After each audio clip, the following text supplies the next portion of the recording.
বন্ধুরা, আশা করি আপনারা সবাই ভালো আছেন। আপনাদের সামনে আমি একটা নতুন ইনফরমেশান তুলে ধরবো।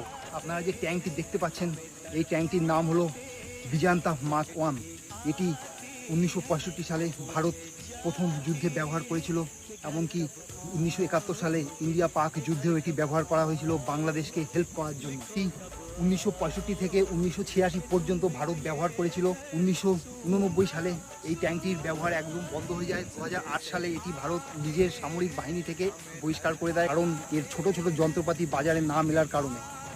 এর অবদান 1971 সালে বাংলাদেশকে স্বাধীনতা পাওয়ানোর জন্য ভারত পাকিস্তান যুদ্ধের ক্ষেত্রে উল্লেখযোগ্য।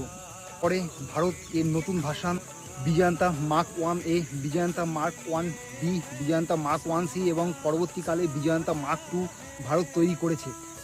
আরও এরকম যুদ্ধের ব্যাপারে আর ইন্ডিয়ান আর্মির, ইন্ডিয়ান ডিফেন্স সিস্টেমের ব্যাপারে ইনফরমেশান জানার জন্য আমাকে প্লিজ